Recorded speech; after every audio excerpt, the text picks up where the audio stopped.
Hello. In today's video, I will show you how you can install in your local host Netgrif Platform. I will be using Community Edition as in the last video, but compared to last video where I was using a paid version of IntelliJ IDEA, in today's video, I will be using Visual Studio Code. Also, all the installation that I used as a prerequisite for this video will be added to the uploaded video with the links to the videos, to the tutorials, how you can set up them by yourself, or some of them I will showcase also during this one. The 3 steps that I will follow, similarly to the last time. In the beginning, I will install Backend. Then I will jump to the databases where I will be needing Docker, and then composing using Docker Compose, running all the necessary databases. Then I will also run the Backend, and after that, I will clone also repository of Frontend, where I will install all the necessary libraries to run Frontend application and serve this application to be running in my local host. Not only this, I will also show you how you can easily add new users into this sort of environment and make easy application for creation of lists of users, attributes, whatever, and then exporting them into a CSV file. So let me begin with the creation of a new repository that you will use. Again, you can go to our GitHub, and on the GitHub, you can find our Etask frontend and backend starter. Here they are. So Etask backend and starter. Again, we can use this repository as a template. So I'm creating a new repository, and I will call it showcase in Visual Studio backend. I will use civil name for the frontend later. So I'm creating the repository. And I'm opening a new Visual Studio Code. In the Visual Studio Code, I want to start from cloning the repository.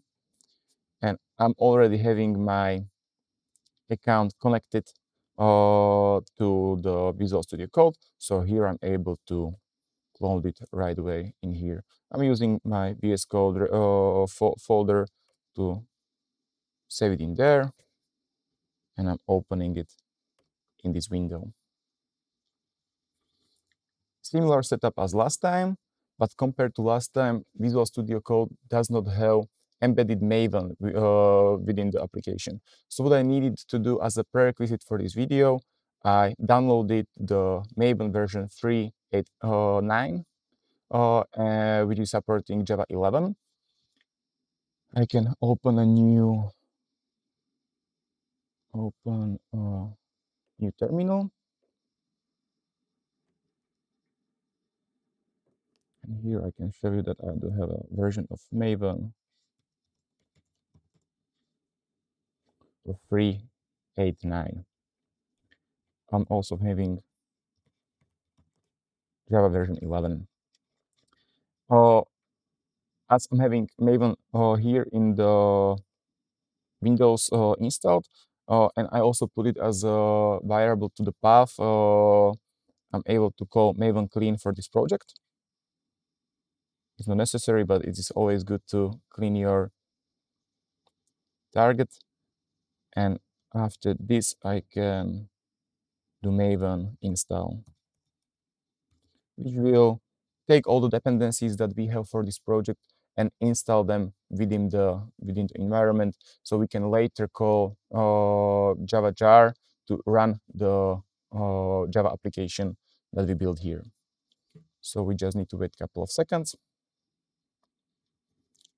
until the Maven packages are installed, as they are necessary for us to run the backend of the platform.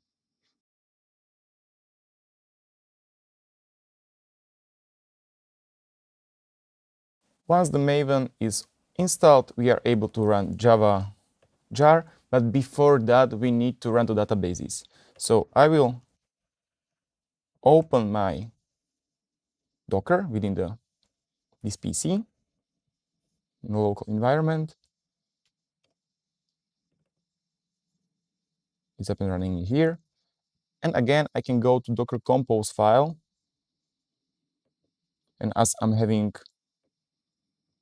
Docker plugin installed within the Visual Studio Code, I can run all the services from this folder, which will start my databases.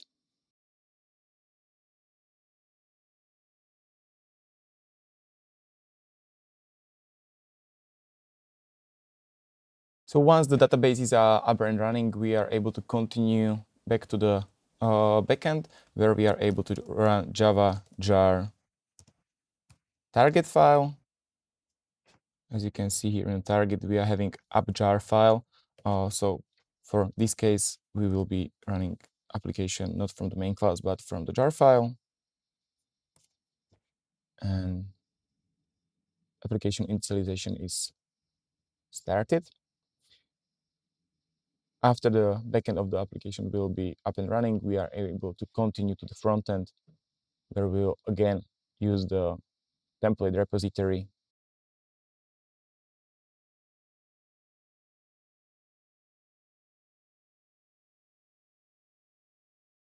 And once the application is up and running, you can see that there is again that square with Netgrif application engine information.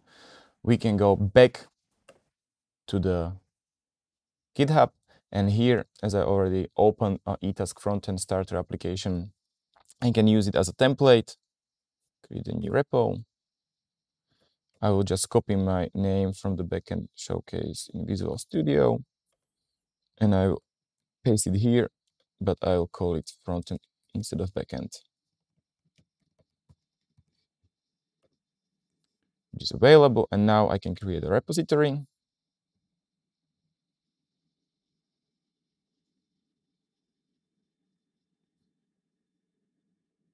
Once the repository is running, I can copy the link. I will open a new Visual Studio Code. I will clone the repository of frontend. I'll paste it here. I will clone from the URL. I will put it into VS Code repository folder. Select repository destination, and application is being cloned.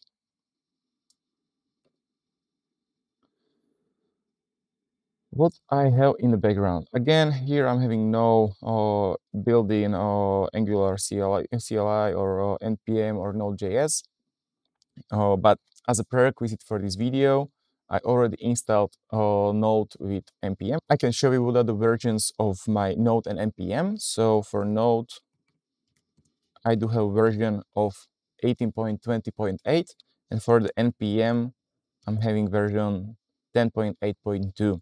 But every time when you will be installing the version of our platform, please check what are the README information. So in README, I'm having info. The prerequisite for the Node is 16 plus, 18 plus, but for a new versions, we are always updating the versions of the prerequisites also for the backend. So in the latest version of our platform, which is 7.0.0, the version of Java is 21. In this version, we are using 11. And now I can run npm install.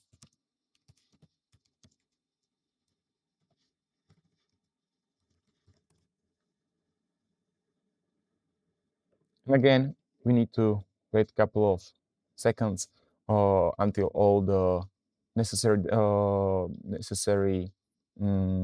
dependencies will be installed for the applications to run it. In the meantime, I can show you what we have in the package.json. So these are the dependencies that you need to install in order to run the application.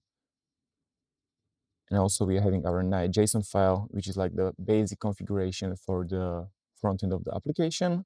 And in the last video, I will change one attribute here in order to connect it into the attributes for the address of the application where the backend in the localhost is right now running. So in this case, it is auto-resolve backend URL.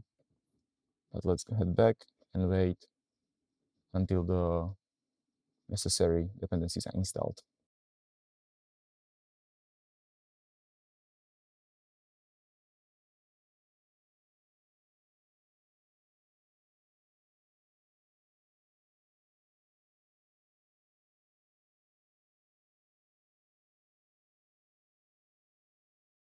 So as long the installations for the npm are in the application, I can also use the Angular command for running the front end. So in this case, ngserve.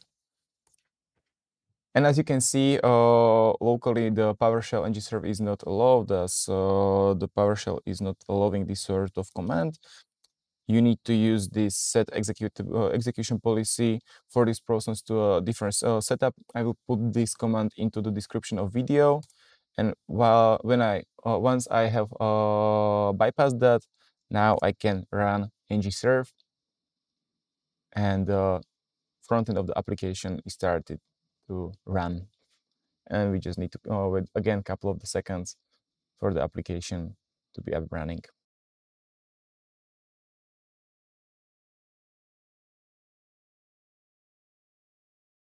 Once the application is successfully compiled, I can open the URL of the application, which is again localhost 400 and 200 by default. But as I showed you last time, if I will use our default user, super at Netgrif, I'm not able to log in. I need to get back into application, and this auto-resolve backend URL, I need to switch to false, which will then allow me to connect into the localhost 8800 with the backend. I need to save it. You can see the application is automatically recompiled once the .json file is saved. And in just a couple of seconds, we can go back into the browser to see whether we are able to log in.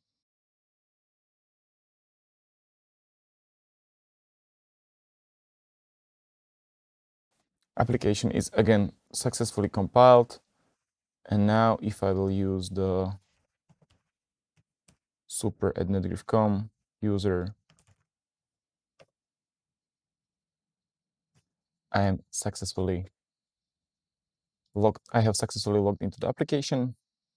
And again, at the same time, I want to switch the application to English language, so all of our watchers can understand what's happening.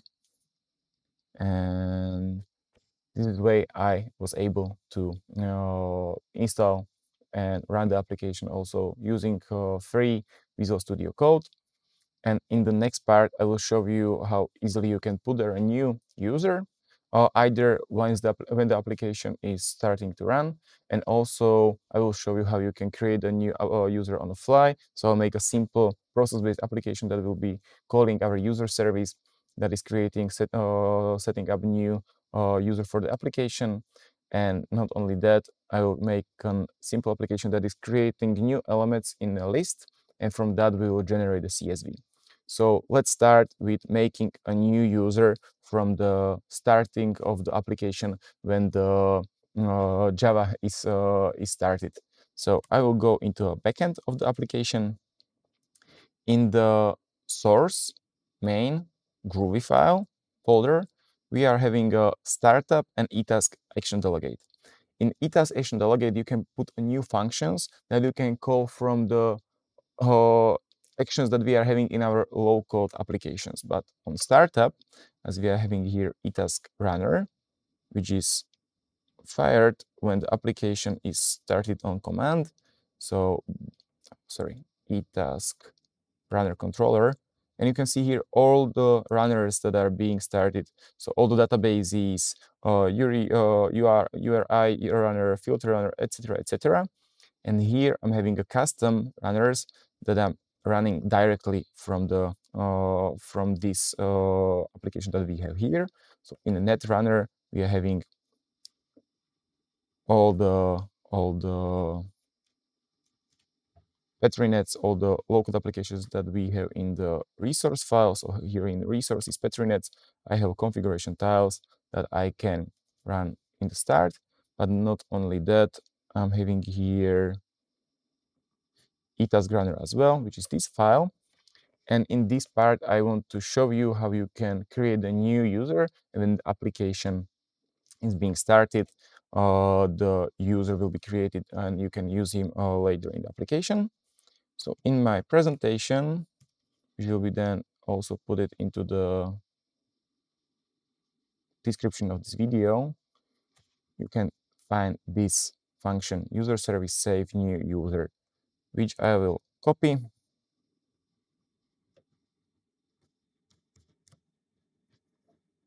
and put into the code right here. The imports which I need for user state and user itself, I will put up into the imports.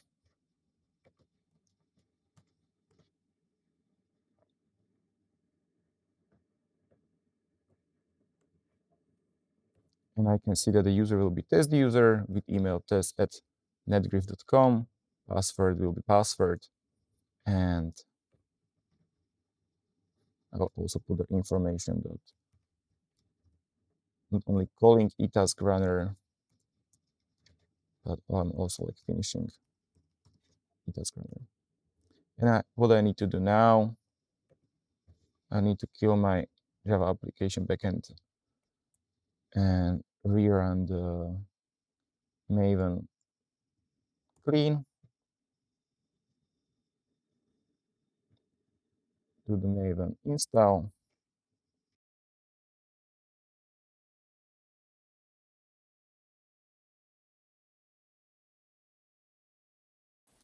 And once the Maven is correctly installed, you can call Java jar, which on the starting of the backend application will also create a new user, the test user that we put there, that somebody can use to log in into the application later once the application will be up and running. So the new user is being set in the Etask runner. We also already put our finished Etask runner log info, but we needed to edit this part again because I forget to press Control save. I'm used to like IntelliJ IDEA where it is saved automatically. So again, we need to call Maven clean to delete the current target. And now we can call Maven install, which will install onto databases and prepare the code, create a Java file, which will be able then run from the jar file. Maven is again installed, and I can call Java jar target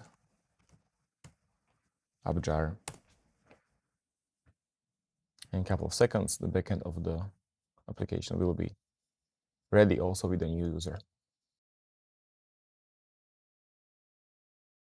Backend of the application is again running, and I can jump back to the browser where I can use the test at netgrif.com with password, and when I log in, I'm able to get into the application. So what have happened?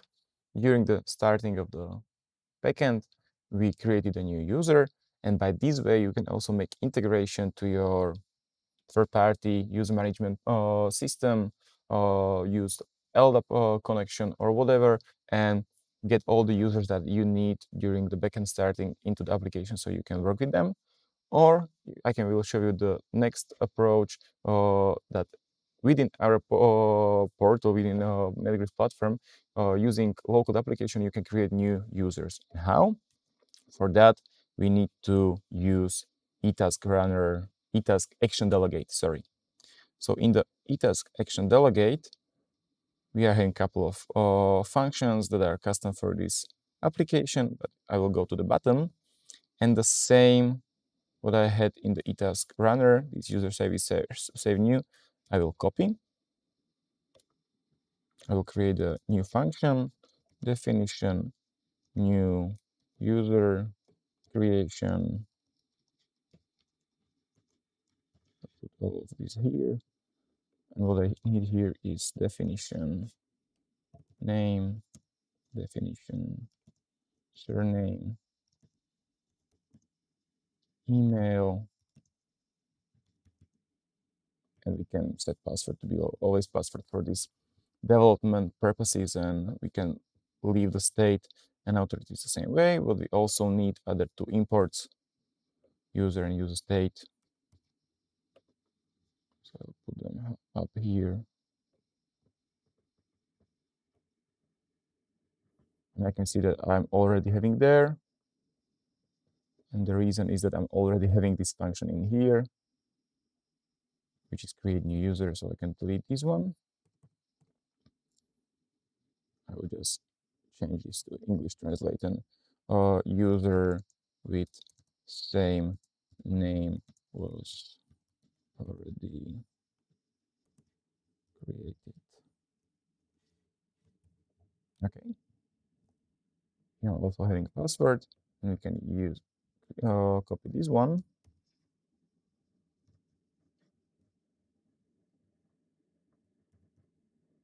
Go into application builder. In application builder, I will just create simple task application. This task I will use create new user. And here I will need 4 fields, for simple text fields for name, surname, email, and password. Name, surname, email, and password. Okay, great. I will get back. I'll create this application, new user or user management.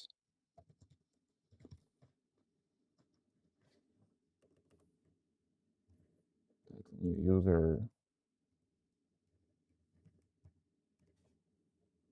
I will save it. And here on, let's say, button click, I will put there a button, which I will put there create placeholder, capital C.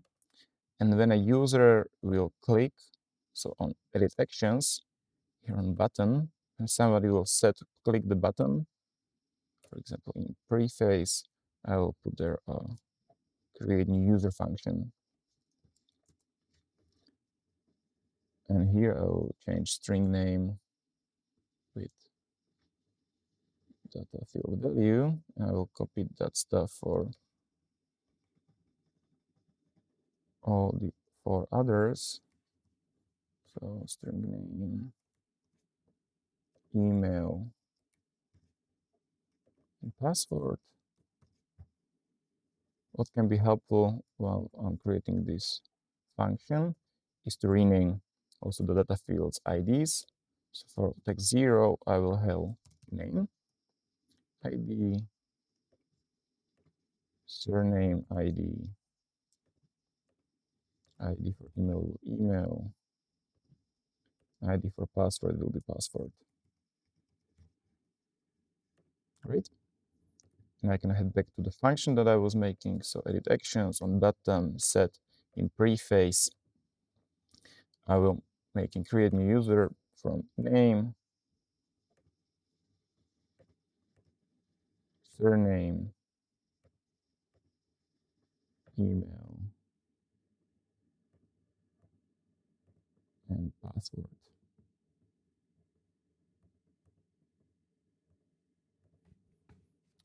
Okay. Now, if I will download the source code, which looks like this, simple one task application, no roles, just data for now on. We can update it later. I can get to Etask. Only user super administrator has ability to upload new workflows, so I will look under that one. I'll go to general, here on 3 dots, workflow. I upload a new file, which is our user management. I'm done. And now I need to create a new task, which I'll assign. And here I will maybe create user for Ľuboš Petrovič, which is me. Email Petrovič at netgrif.com, and password will be again password. I'll press create. You can see that something happened, and I can check whether this user exists. For example, in console, I can see that there is a new user of Ľuboš Petrovič. And also I can log out from the application and log under Petrovič at netgrif.com using password. And I mean, I'm able to work with this.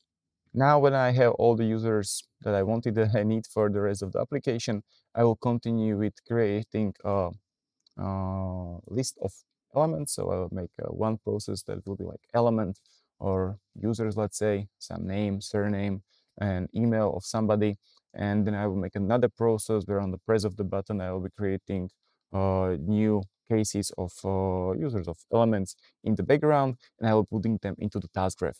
And while I will be doing this, I want to also showcase you that what other functionalities you can easily achieve. So in this case, from the list of these elements users, I will create a CSV file that you can then share with anybody or whatever, just to see how easy it is to enrich the local part of our platform. So let's head into that.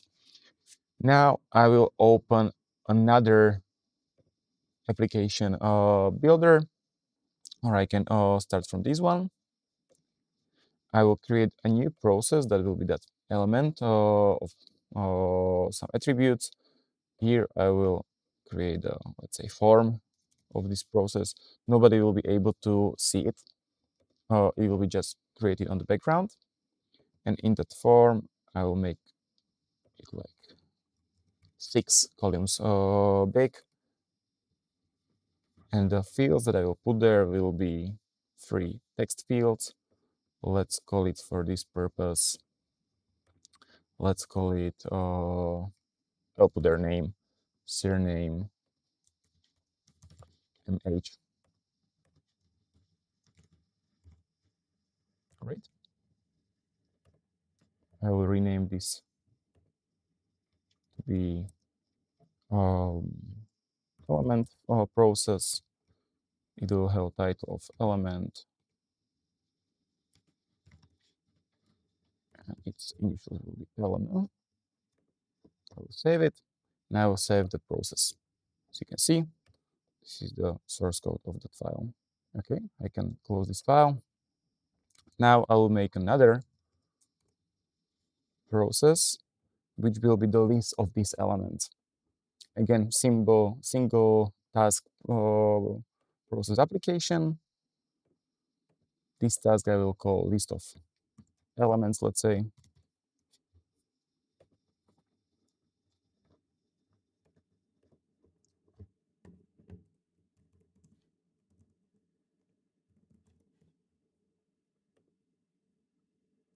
And on top of this task, I will create a form, which will have only 2 data fields. I will put there task reference, where the task T1 from the element processes will be stored at form. And I will also put there a button that will have a placeholder of create new element, let's say. I can also put this form into 6 column width, so it would be the same as the element ones. And I'm done from the data point of view. Now I need to make a function. That function will be on the set of the button. So when user will click a button, for example, in the preface of this button, when the new element will be created, I want to create a new case. So I want to create a new case. So I will put here a new definition of new my case, in which I will call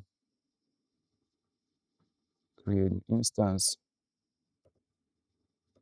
The identifier of that application is element. Title will be new element, let's say, or we can maybe later generate some name from some another thing. So new element, and all the rest of the stuff can be empty as we do not need to fill those fields. Then I will need to get the task of T1 from this case. So I will be searching, finding a task, find task, where I will call my case from tasks. Please find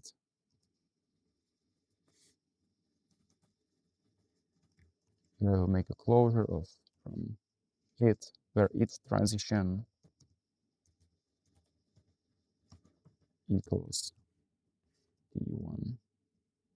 And I'm looking for a element task from this one. Now we need to define our list.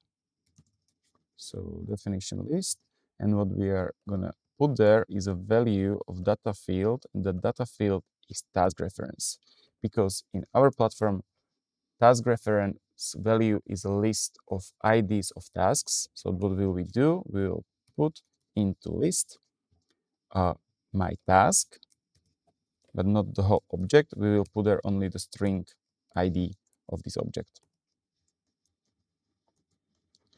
And last but not least, we will change the value of task reference and we'll put there the whole new list.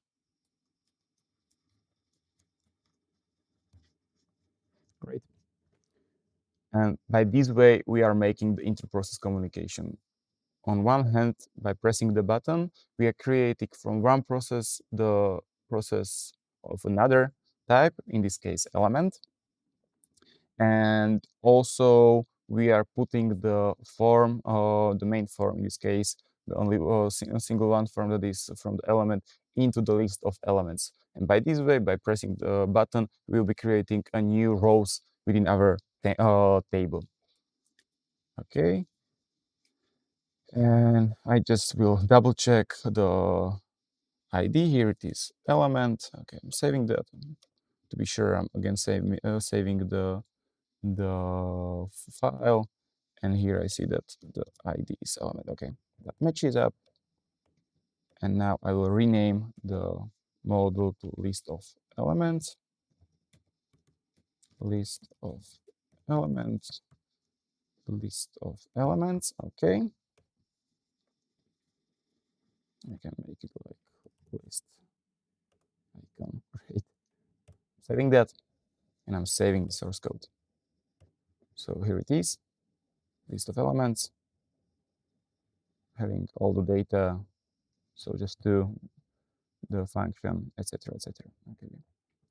I'm heading back into our Etask application. I need to log in as a super user, as administrator, as only that one has ability to upload new process-based low-code Petriflow applications. So in general, 3 dots, workflow. Here I'm uploading list of elements and element. And as you can see, they are up and running. So in the list of elements, I will create a new process instance, new case. Here I'm having the task of list of elements. I'm assigning that one. And by pressing create new element, I'm creating in the background the new elements, which I can fill. So my name is Ľuboš Petrovič. With me here is Matthew, 28. Here somebody else, 25, etc., etc. I can see that on the background, when I will go to categories general in all cases, the new elements were created. I can open them. Here I see that there is surname 25. This should be me, Ľuboš Petrovič 28. Great. And what will I do as the last part of this video is create an export from this application. Now I want to extend the functionality of list of elements. As I mentioned earlier in the video, I want also to generate CSV file from all the rows that we create from the elements that we have in our list. So in the beginning of this functionality, I need to extend the form itself. Here I need to create two more data fields. One of them is button, another button. One we have for create of a new element, another one we will have for generate CSV file. And not only the button is necessary, but also the file itself that will be storing the generated file, and that one I will call generated file, CSV file. Okay, cool. Now I need the functionality itself that I cannot do in low code. That one I need to put into the Java, into the rich code. I prepared the functions that we will need for this. So first one is export CSV file, which is holding the functionality of getting some process, some list of fields that you want to generate into columns in a CSV file, and also function to escape special characters. So the CSV file will hold the correct structure. First of all, I will copy the export CSV file function with all the imports. I will put it into the backend. So I can put it here in the top first with imports. I can take the export CSV file. Again, all these functions you will later find in the description of the video and also on our website.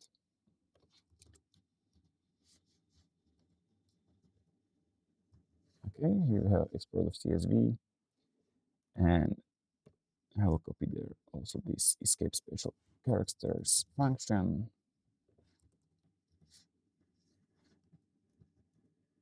Now all I need to do again is to call maven clean, maven install.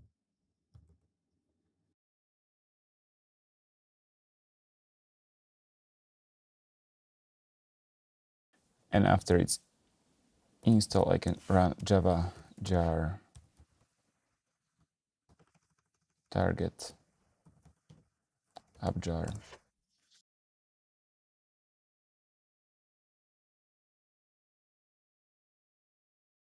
Backend with new function is up and running.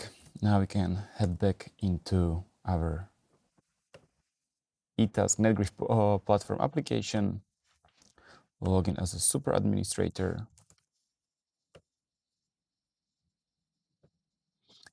But we need to also update the functionality to generate the file. So in the list of elements on the second button, the button that will hold the functionality of generating the CSV file, we want to change the value of file field, so generated file.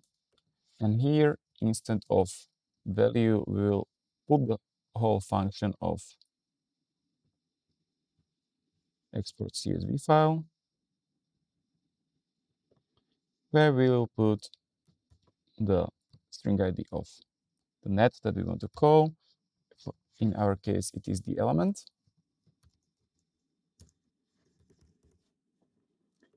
And the list of IDs of fields from this element, we can check what those are. It is text 4. And I guess it will be text 5 and 6. So here I put the text 4, copy it, text 5 and text 6. Let me rename these two. I'm now downloading the source code. So there is a new list of elements. Number 1, an Etask. As administrator, I can upload a new workflow. In our case, list of elements, version 2. And I can create new process instance, where, as you can see in the form itself, I'm having not only 1 but 2 buttons: create element and generate CSV file, and also file field that is called generate CSV. I will create a couple of elements. I will put their names. So my Ľuboš Petrovič, age 28, name Joe, Doe, 55, and I don't know, Sam Smith 45. And now when I will press the generate CSV file, new file has occurred in the generate CSV file data field. And when I will download that and open it, you can see that Ľuboš, Joe, and Sam are in this field, file field, in this CSV file. Okay, thank you very much for your attention. I hope that this video will help you better understand what you can achieve with our platform, and I'm looking forward to seeing you in other videos.